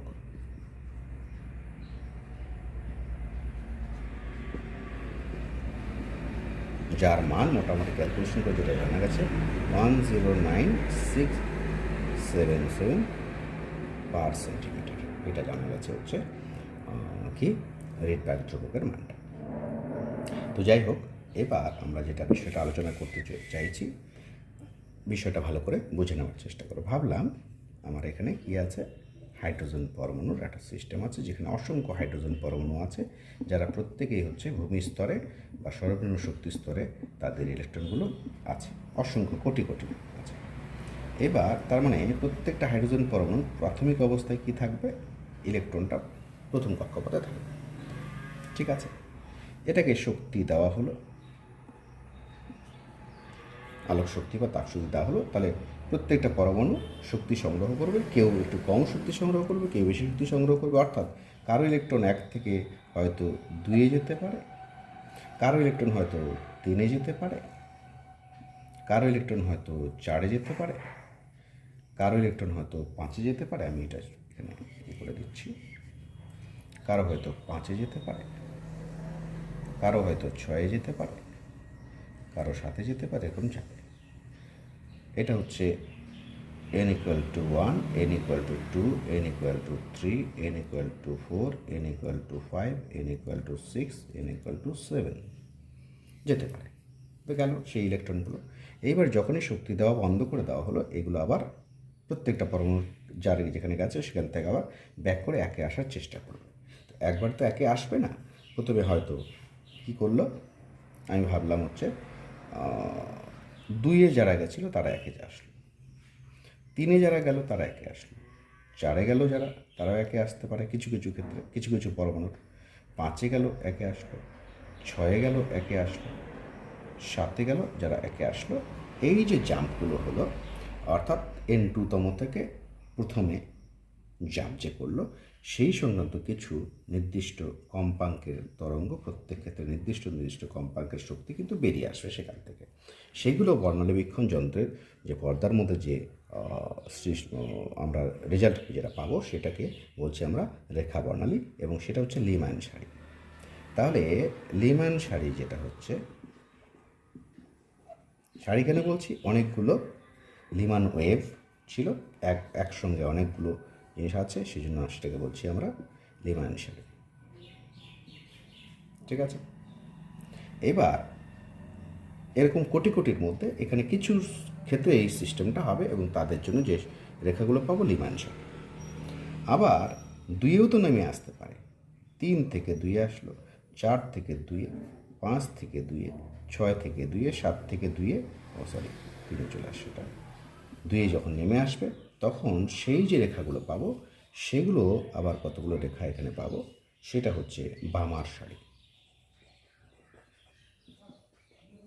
বামার সারি, ঠিক আছে। এরকম করে 3 যখন নেমে আসবে তখন হচ্ছে প্যাশন সারি, 4 নেমে আসলে সবগুলোর থেকে তখন ব্র্যাকেট সারি, যখন 5 নেমে আসবে তখন ফুন সারি, যখন 6 নেমে আসবে তখন হামফ্রিজ সারি। এভাবে আমরা বর্ণালীতে বিভিন্ন সারিগুলো পেয়ে থাকি। ঠিক আছে, লিম্যান, ব্যামার, প্যাশন, তারপর হচ্ছে ব্র্যাকেট, ফুন্ড, হামফ্রিজ, এই 6টা সারি আমরা মোটামুটি পেয়েছি। তো তাদের মধ্যে এই বামার সারি যেটা আছে, বামার সারিগুলো কিন্তু বর্ণযুক্ত হয়, অর্থাৎ এটা ভিজিবল লাইট, অর্থাৎ আমাদের দৃষ্টিগোচর অঞ্চলে আলোকের যে তড়িৎচুম্বকীয় তরঙ্গের রেঞ্জ সবটা কিন্তু আমরা দেখতে পাই না। যে অংশটুকু আমরা দেখতে পাই সেটা হচ্ছে ভিজিবল রেঞ্জের যে তরঙ্গ দৈর্ঘ্য বা কম্পাঙ্কের যেগুলো আছে সেগুলো দেখতে পাই, তাহলে সেইগুলো হচ্ছে বামার সারির থেকে আমরা পাই। অন্যগুলো কিন্তু আমরা দেখতে পাবো না, রং দেখতে পাবো না, এগুলো বিভিন্ন রঙিন হবে বামার শাড়িটা। তো যাই হোক, এক্ষেত্রে এবার লিম্যান শাড়ির ক্ষেত্রে তাহলে এই যে রিডবার্গের সমীকরণটা আমরা পেয়েছি সেটাকে কেমন করে কাজে লাগাবো, এই ক্ষেত্রে কোনটা কি, আর তো থাকবে জেড, থাকবে হাইড্রোজেনের জন্য 1, এইচ প্লাসের জন্য ইত্যাদিতে যা আছে থাকবে N1 এর মান। তাহলে এক্ষেত্রে লিম্যান শাড়ির ক্ষেত্রে N1 এর মান কিন্তু কোথায় নেমে আসছে, ওরা 1। তাহলে লিম্যান শাড়ির ক্ষেত্রে N1 এর মান 1, N2 এর মান কত, N2 এর মান 2 থেকে নেমে আসতে পারে, তাহলে 2 হতে পারে, 3 থেকে ইলেকট্রন নেমে আসবে 3 হতে পারে, 4 থেকে 5 থেকে 6 থেকে এরকম আসতে পারে। ফলে N2 মান 2, 3, 4, 5, 6, 7 ইত্যাদি হতে পারে। ঠিক আছে, এটা হলো লিম্যান শাড়ি। তাহলে এরপরে চলে আসলাম আমরা বামার শাড়ি। বামার শাড়ির ক্ষেত্রে কী দাঁড়াবে, বামার শাড়ির ক্ষেত্রে ইলেকট্রন আসবে কোথায়, N1-এ আসবে, সেটা 2তমতে আসবে, দ্বিতীয় কক্ষপথে। কোথা থেকে আসবে, N2-র মান সেটা 3 থেকে আসতে পারে, 4 থেকে, 5 থেকে, 6 থেকে, 7 থেকে আসতে পারে। তারপরে হচ্ছে কি প্যাশন শাড়ি, তার ক্ষেত্রে N1-এর মান কোথায় আসবে, 3-এ আসবে, N2-র মান তাহলে 4 থেকে আসবে, 5 থেকে আসবে, 6 থেকে আসবে, 7 থেকে আসবে, এরকম করে আমরা বিভিন্ন শাড়িগুলো পাই। আসো দেখে নিচ্ছি আমরা, এখানে নোট করা আছে সেই জায়গাতে।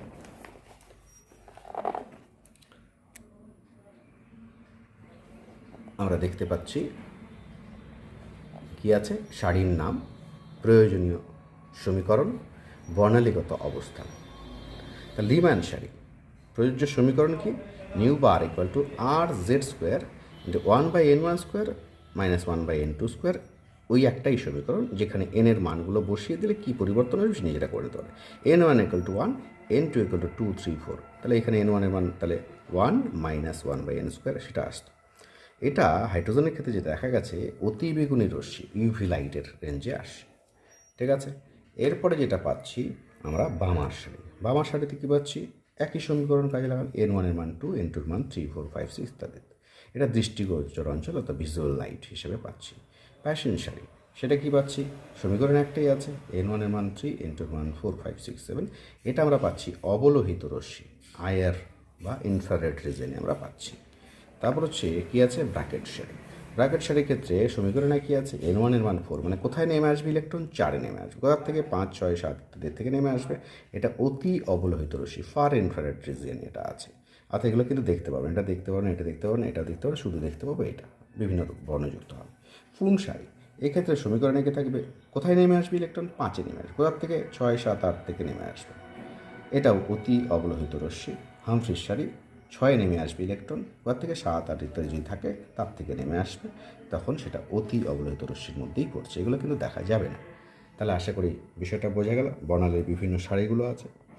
এবার এই যে হাইড্রোজেন যে আছে, হাইড্রোজেনের বামার সারি যেটা আছে, হাইড্রোজেন পরমাণুর বামার সারির দৃষ্টিগোচর অঞ্চলে যে রেখাগুলি পাওয়া যায় তাদের বর্ণলেখ। এগুলো দেখা গেছে যে বামার সারির যে রশ্মিগুলো আমরা পাই, রেখাগুলো পাই, তাদের বিভিন্ন রং হয় এবং তাদের নাম দেওয়া হয়েছে। একটা এইচ আলফা, একটা এইচ বিটা, একটা এইচ গামা, একটা এইচ ডেল্টা। এবং রঙগুলো কী কী? এইচ আলফা হচ্ছে লাল, এইচ বিটা হচ্ছে নীলাভ সবুজ, এইচ গামা হচ্ছে নীল এবং এইচ ডেল্টা হচ্ছে বেগুনি। এবার এইচ আলফা কোন ক্ষেত্রে? বামার সারি যেহেতু, তার মানে এন ইকুয়াল টু 2তেই নেমে আসবে। কোথা থেকে নামবে? 3 থেকে যখন 2তে নামবে, আমি এখানে একটু দেখিয়ে দিচ্ছি। এখানে কি হচ্ছে, হাইড্রোজেন বর্ণালীর বামার সারি এইচ আলফা ও এইচ ডেল্টার তরঙ্গ দৈর্ঘ্য বর্ণনা করো। তাহলে এক্ষেত্রে এইচ আলফা যদি হয়, এর ক্ষেত্রে N2-র মান কিন্তু 3 থেকে নেমে আসবে। কোথায়? N1 2তে আসবে। এইচ বিটার ক্ষেত্রে কী হবে, আমি এখানে একটু দেখিয়ে দিচ্ছি।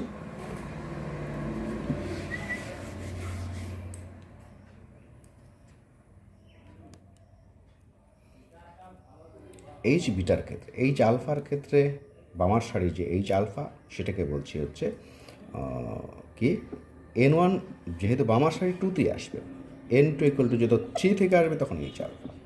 এইচ বিটার ক্ষেত্রে কী হবে? N1 ইকুয়াল টু 2তেই নেমে আসবে, N2 ইকুয়াল টু কোথায়? 4 থেকে নামবে। এইচ গামা সেটা হচ্ছে N1 2তেই নেমে আসবে, N2-র মান 5-এ হবে। ঠিক আছে? এইচ ডেল্টা, ঠিক আছে, এইচ ডেল্টার ক্ষেত্রে যেটা আসবে সেটা হচ্ছে N1-এর মান হচ্ছে 2তেই আসবে, N2-র মান 6 থেকে যখন আসবে। এগুলো দেখা গেছে, পাওয়া গেছে। 7 থেকে যেটা সে এখনও পাওয়া যায়নি, পাওয়া গেলে পরে সেটা পাওয়া যাবে।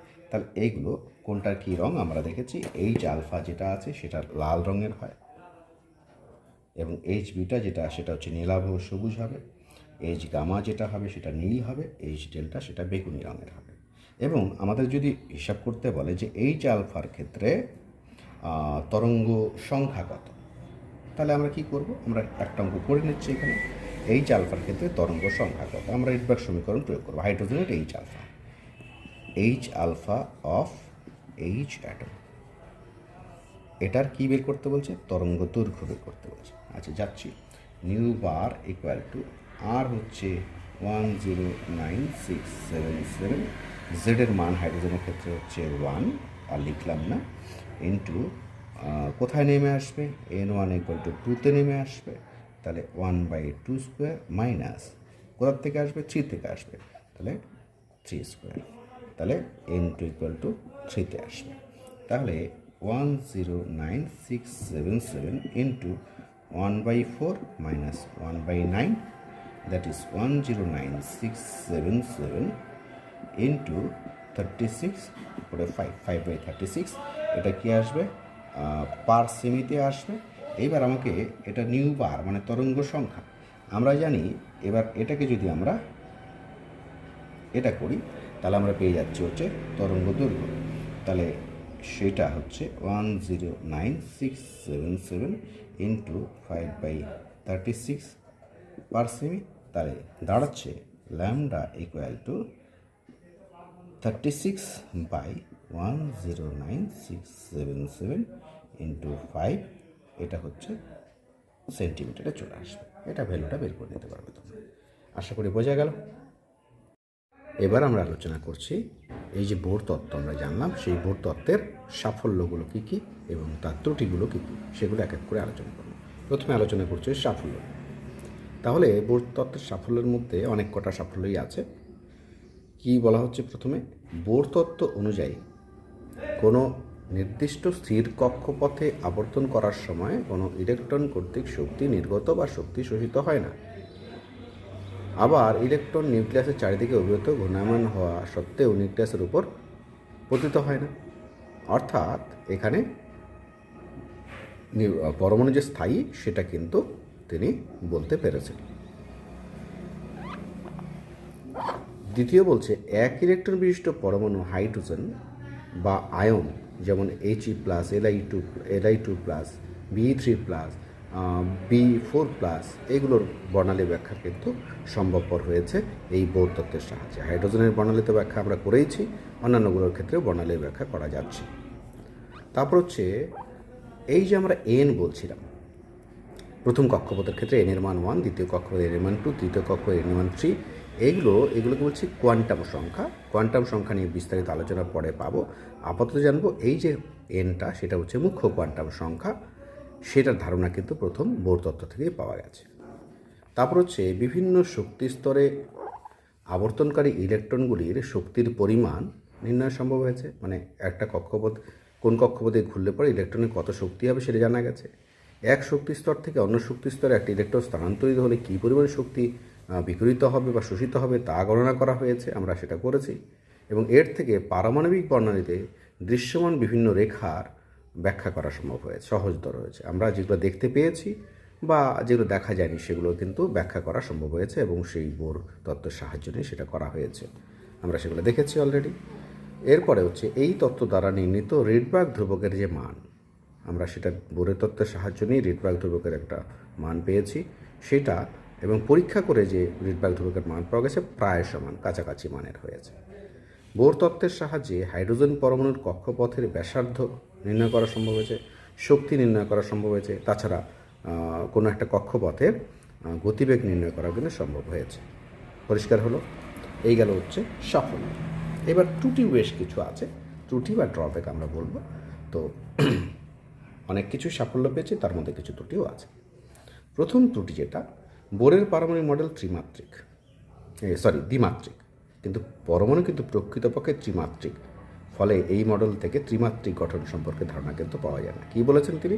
পরমাণু কেন্দ্র, তার চারপাশে কক্ষপথে রিটার্ন করবে, একটা কক্ষপথে রিটার্ন করবে, আরেকটা কক্ষপথে চ্যাপ্টা হচ্ছে জিনিসটা, অর্থাৎ সে সমতলীয় হচ্ছে, দ্বিমাত্রিক হচ্ছে।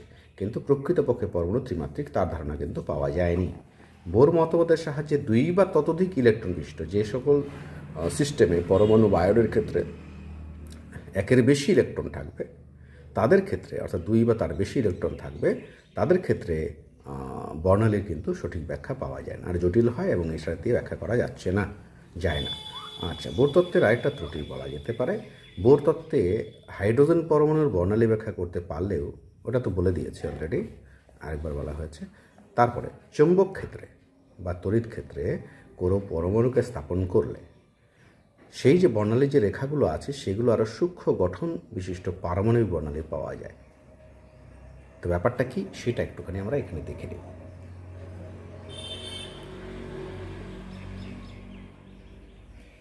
আমরা এমনিকে দেখেছি যে পারমাণবিক বর্ণালী যেটা পাচ্ছি, রেখা বর্ণালী, সেখানে আমরা এমনি দেখতে পাচ্ছি কতগুলো রেখা থাকবে, নির্দিষ্ট কম্পাঙ্কে বা নির্দিষ্ট তরঙ্গ দৈর্ঘ্য নির্দেশকারী কতগুলো সংখ্যা এক একটা সারিতে আমরা পাচ্ছি। ঠিক আছে, এই যে এক একটা রেখা আছে সেই রেখাগুলোকে যদি কী করা হয়, সেটাকে যদি তড়িৎ ক্ষেত্রে, মানে যে সিস্টেমটা হাইড্রোজেনের যে সিস্টেমটা আমরা নিয়েছিলাম, যেখানে অসংখ্য হাইড্রোজেন পরমাণু ছিল, সেই রকম সিস্টেমটাকে যদি আমরা তড়িৎ ক্ষেত্রে এটাকে রাখি অথবা চুম্বক ক্ষেত্রের মধ্যে রাখি, প্লাস মাইনাস অথবা নর্থ পোল সাউথ পোল এরকম যদি আমরা রাখি, যে কোনো একটা, হয় তড়িৎ ক্ষেত্রে নয়তো চুম্বক ক্ষেত্রে যদি রাখি, তাহলে পরে তাদের যে বর্ণালীগুলো পাওয়া যায় সেগুলো বর্ণালী বীক্ষণ যন্ত্রে গিয়ে দেখা যায় যে এই এক একটা রেখা কিন্তু আরও কতগুলো সূক্ষ্মতর রেখা, মানে এই একটা রেখা আছে, এখানে ভাবলাম একটা রেখা এরকম দেখতে পাচ্ছি, আসলে সেটাকে আরও কতগুলো সূক্ষ্মতর রেখা সেখানে দেখতে পাওয়া যায়। ঠিক আছে, সেই যে সূক্ষ্মতর রেখা পাওয়া যায় সেটা কিন্তু বোর তত্ত্বের সাহায্যে ব্যাখ্যা করা যায় না।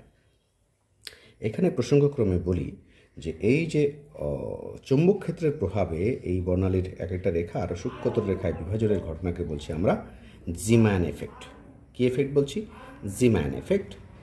আর যে তড়িৎ ক্ষেত্রের প্রভাবেও একই ঘটনা ঘটে সেটাকে বলছি আমরা স্টার্ক এফেক্ট। তাহলে কি পাচ্ছি আমরা? জিম্যান এফেক্ট, এটা চুম্বক ক্ষেত্রের প্রভাবে, আর তড়িৎ ক্ষেত্রের প্রভাবে যেটা পাচ্ছি সেটা হচ্ছে স্টার্ক এফেক্ট। পরিষ্কার হলো? তাহলে এইগুলো গেল।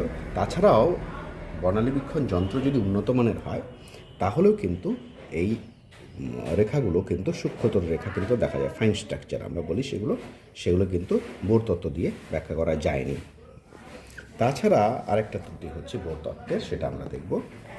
বোরের পরমাণু মডেল এর মধ্যে ইলেকট্রনকে কেবলমাত্র কী রূপে কণা রূপে কল্পনা করা হয়েছে, একটা কণা হিসেবে গণনা করা হয়েছে। ফলে বোর তত্ত্ব অনুযায়ী নির্দিষ্ট মুহূর্তে একটি আবর্তনশীল ইলেকট্রনের সঠিক কৌণিক ভরবেগ ও তার কক্ষপথের ব্যাসার্ধ সঠিক মান নির্ণয় করা সম্ভব হয়েছে, এবং যেটা আমরা করেছি, যা হাইজেনবার্গের অনিশ্চয়তা নীতি বলে একটা নীতি আছে আমরা জানবো, সেটার সরাসরি কিন্তু বিরুদ্ধাচরণ করে। ইলেকট্রনকে সেখানে কণা রূপে কল্পনা করা, এখানে কণা রূপে কল্পনা করা হয়েছে এবং তার সঠিক অবস্থান এবং তার যে বেগ নির্ণয় করেছি, ফলে ভরবেগ আমরা পেয়ে যাচ্ছি। তাহলে সেটা কিন্তু হাইজেনবার্গের অনিশ্চয়তা নীতি অনুসারে সেটা করা কখনোই সম্ভব নয়, যেটা কিন্তু বোর আবার করেছেন, ফলে সেটার বিরুদ্ধাচরণ করে। এটাও একটা ভ্যালিড হাইজেনবার্গের অনিশ্চয়তা নীতি, সেটাও একটা ভ্যালিড থিওরি। আর এই বোর তত্ত্ব সেটা কিন্তু ব্যাখ্যা করতে পারছে না, বা বোর তার বিরুদ্ধাচরণ করে সঠিক মান বের করে ফেলেছে। ঠিক আছে, তাহলে এই গেলগুলো হচ্ছে বোর পরমাণু মডেলের কিছু ত্রুটি। তো আজকে আমরা এই অবধি রাখব। আমরা আলোচনা করলাম আজকে বোর তত্ত্ব নিয়ে সামগ্রিক যে বিষয়গুলো, সেগুলো আমরা আলোচনা করেছি।